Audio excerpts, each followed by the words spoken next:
नमस्कार विद्यार्थी मित्रांनो, आपल्या सर्वांचं सहर्ष स्वागत आहे GK2 फॉर मराठी या एज्युकेशनल चॅनलमध्ये. जसं की आपण पहिली शिफ्ट झाल्यानंतर व्हिडिओ तयार केला होता आणि त्यामध्ये सांगितलं होतं की संध्याकाळी कॉम्बो व्हिडिओ घेऊन येणार आहोत. म्हणजेच आतापर्यंत झालेल्या सर्व शिफ्टमध्ये विचारण्यात आलेले प्रश्न या व्हिडिओमध्ये आपण पाहणार आहोत. तर पहा, प्रश्नांचं विश्लेषण किंवा डिटेल अनालिसिस आपण ते काहीही घेणार नाही आहोत. फक्त प्रश्नच या ठिकाणी पाहणार आहोत, कारण की जे प्रश्न येऊन गेलेले आहेत त्यावर चर्चा करण्यात अर्थ नाही. त्याच्याशी रिलेटेड दुसरा प्रश्न तुम्हाला येऊ शकतो, पण जसं तसा हा प्रश्न येणार नाही, म्हणून या प्रश्नाबद्दल आपण चर्चा करणार नाही आहोत. आणि पहा मित्रांनो, फक्त प्रश्नच पाहणार आहोत आपण, जास्त अनालिसिस वगैरे घेणार नाही आहोत. आणि कमीत कमी वेळेमध्ये सर्व प्रश्न कोणकोणते आलेले आहेत त्या संदर्भात माहिती घेऊ. चला तर मग सुरुवात करूया व्हिडिओला. तर पहा मित्रांनो, आपण जे प्रश्न पाहत आहोत त्यामध्ये चूक जी आहे ती नाकारता येत नाही, कारण की हे सर्व मेमरी बेस्ड क्वेश्चन आहेत. म्हणजे विद्यार्थ्यांनी जसे जसे प्रश्न सांगितलेले आहेत तसे हे प्रश्न आहेत. सेम टू सेम प्रश्न असतील असं नाही. थोडाफार बदल त्यामध्ये किंवा थोडाफार त्यामध्ये चुकी जी आहे ती असू शकते. हे प्रश्न कशासाठी आपण पाहत आहोत? फक्त तुम्हाला एक आयडिया येण्यासाठी. तुमचा पेपर जर गेल्या 2-3 दिवसामध्ये असेल तर एक फक्त तुम्ही जे आहे ते पाहू शकता की प्रश्नाचा टाईप कसा आहे किंवा कोणत्या घटकावर भर दिलेला आहे. जसा तसा प्रश्न सेम टू सेम येणार नाही. प्रश्न जो आहे तो तुम्हाला बदलून येईल किंवा सेम टॉपिकवर पण वेगळ्या पद्धतीचा प्रश्न येऊ शकतो. तर पहा, स्पुटनिक अवकाश मोहीम कधी सोडली गेली? तर ही रशियाची मोहीम होती, आपल्या सर्वांना माहितीच आहे.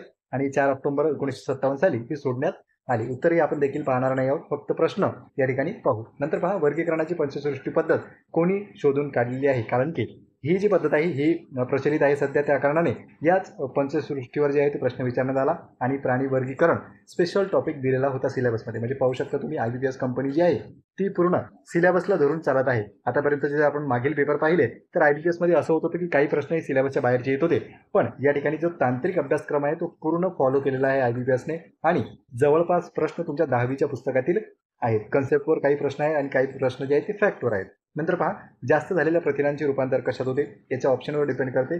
तसं तर ते ग्लुकोजमध्ये त्याचं रूपांतर आपण करत असतो. नंतर पहा, फ्लोमिंगच्या डाव्या हाताच्या नियमात अंगठा काय दर्शवतो? आपण जेव्हा सिरीज घेतली होती त्या सिरीजमध्येच तुम्हाला सांगितलं होतं की फ्लोमिंगचा नियम हा IMP प्रश्न बनतो. याचा जो डाव्या हाताचा नियम आहे आणि उजव्या हाताचा नियम आहे तो अत्यंत महत्त्वाचा नियम आहे. त्यावर 100% प्रश्न विचारला जातो. नंतर पहा, आवर्त सारणी डावीकडून उजवीकडे अणुत्रिज्या कमी होत जाते. हा देखील कमी होते की वाढते असा प्रश्न होता. डोळ्याच्या बाहुलीचे प्रमुख कार्य काय? असा देखील प्रश्न विचारण्यात आलेला आहे, कारण की लेन्स स्पेशल टॉपिक होता तुमच्या सिलेबसचा. नंतर पहा, बायोटेक अबायोटेक विसंगत पर्याय ओळखा.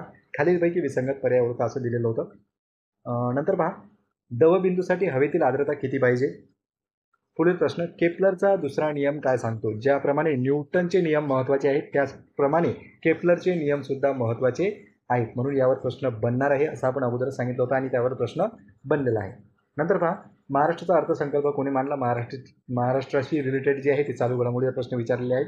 हा प्रश्न जरी मागचा असला तरी IBPS जे आहे ते करंटशी रिलेटेड जे की आपल्याला विचारताना दिसते. नंतर पहा, भारताचा पहिला व्हॉइसरॉय कोण होता? हे सुद्धा एका शॉर्ट व्हिडिओमध्ये आपण सांगितलं होतं. भारताचा पहिला व्हॉइसरॉय, पहिला गव्हर्नर, पहिला भारताचा गव्हर्नर जनरल आणि शेवटचा जो आहे तो कॅनिंग. शेवटचा भारताचा गव्हर्नर जनरल विचारलं तरी कॅनिंग आणि पहिला व्हॉइसरॉय विचारलं तरी कॅनिंगच आहे. 1857ला या ठिकाणी उठाव झाल्यानंतर 1858 साली राणीने जाहीरनामा काढून जे पद आपलं अगोदर भारताचा गव्हर्नर असं होतं ते पद बदलून आता व्हॉइसरॉय झालेलं आहे. त्यामुळे कॅनिंग जे आहेत ते पहिले व्हॉइसरॉय आपले होते. यावर आपण चर्चा करणार नाही आहोत. नंतर पहा, मोहम्मद शमीला कोणता पुरस्कार देण्यात आला? नंतर जालना जिल्ह्यातील क्षेत्रफळ काय? तर अर्जुन पुरस्कार नव्हता, तो ऑप्शनमध्ये अर्जुन पुरस्कार नव्हता, त्यामुळे दुसरा पुरस्कार विचारण्यात आलेला आहे असं उमेदवारांनी सांगितलेलं आहे. पण तुम्ही लक्षात ठेवा, अर्जुन पुरस्कार देखील मिळालेला आहे. त्यावर आता मोस्ट ऑफ द आहे की प्रश्न येण्याचे काही चान्सेस दिसत नाही. नंतर पहा, जालना जिल्ह्याचे क्षेत्रफळ. आता असं आहे की तुम्ही ज्या जिल्ह्यातून अर्ज केलेला आहे त्या जिल्ह्यावर 2 ते 3 प्रश्न विचारलेले दिसतात. म्हणून ज्या जिल्ह्यात अर्ज भरलेला असेल त्या जिल्ह्याशी संबंधित तुम्ही माहिती द्यावी. या ठिकाणी जे आहे उमेदवारांनी जालना जिल्ह्यात अर्ज केलेला होता म्हणून त्याला जालना जिल्ह्यातील प्रश्न आलेले आहेत. नंतर पहा, जालना जिल्ह्याचे विभाजन कोणत्या वर्षी झाले? लिटमस पेपर आमलारीमध्ये कोणता रंग दर्शवतो? या ठिकाणी जो आहे तो लिटमस कागद हा महत्त्वाचा आहे. यावर सुद्धा IMP प्रश्न बनतात आणि आपण तो आपल्या सिरीजमध्ये कव्हर केलेला आहेच. नंतर पहा, विद्युत धारा मोजण्यासाठी काय वापरतात? जिल्हा परिषद अध्यक्षांचे मानधन किती असते? स्वच्छ विमानतळामध्ये दिल्ली विमानतळाचा कितवा क्रमांक लागतो? समीर योजनेचा फुल फॉर्म काय आहे? योजना सुद्धा विचारलेल्या आहेत. आरोग्याशी संबंधित योजना असतील त्या तुम्ही वाचून जाणं गरजेच्या आहेत. नंतर पहा, आबासाहेब यांनी गांधीजींच्या सांगण्यावरून मुंबईपासून कुठपर्यंत जो आहे तो प्रवास केला होता? कोसला कादंबरीचे लेखक कोण आहेत? वनस्पती तेलाचे रासायनिक सूत्र काय आहे? ऑर्गनचे इलेक्ट्रॉनिक कॉन्फिगरेशन काय आहे?